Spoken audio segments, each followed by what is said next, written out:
ചെങ്ങായിമാരെ, എന്തൊക്കെയുണ്ട് വിശേഷങ്ങള്? രാവിലെ നീച്ചപ്പോ ഭയങ്കര ബോഡി പെയിൻ ആയിരുന്നു.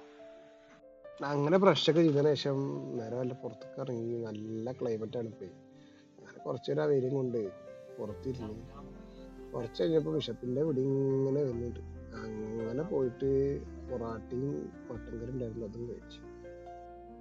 അത് കഴിഞ്ഞ് നോക്കുമ്പോണ്ട് പൂള് ഇങ്ങനെ ഫ്രീ ആയി കിടക്കുന്നു. പിന്നെ ഒന്നും നോക്കിയില്ല, നേരെ പൂളിക്കാണ്ട് പോയി. പിന്നെ കുറച്ചു നേരം എന്റെ പട്ടി ഷോ ആയിരുന്നു പൂളില്. ഡൈവ് ചെയ്യണു, ബാക്ക് ഫ്ലിപ്പ് ചെയ്യണു, ഫ്രണ്ട് ഫ്ലിപ്പ് ചെയ്യണു, ആകെ ഒരുമാതിരി കാട്ടിക്കൂട്ടല്. കുറെ കാലത്തിന് ശേഷം കുറെ നേരം പൂളിൽ ഇരുന്ന് കളിച്ചു. അങ്ങനെ പൂളിന്നൊക്കെ കയറി ഡ്രസ്സൊക്കെ മാറി നോക്കുമ്പോണ്ട് നമ്മുടെ ഇമാദിന്റെ അനിയൻ നല്ല ഉറക്കത്തില. ഒന്നും നോക്കിയില്ല, അവനെ അവിടെ തന്നെ നീപ്പിച്ചു. ചെക്കന് നമ്മൾ എടുക്കാനുള്ള ദേഷ്യണ്ട്, ഇതൊന്നും മുഖം കണ്ടാ അറിയും. ഞാനായതുകൊണ്ട് ഓനൊന്നും ചെയ്തില്ല. അങ്ങനെയാണ് ഫാമിൽ നിന്ന് ഇറങ്ങി റൂമിലെത്തി, നേരെ പള്ളിയിൽ പോയി. പോണ വഴിക്ക് നമ്മുടെ നാദാപുരത്തിലെ കറ കണ്ടു. ഈ കട കറങ്ങാൻ ഒന്ന് രണ്ടൊക്കെ പറഞ്ഞിട്ട് എല്ലാം നടന്ന് പള്ളിയിൽ പോയി.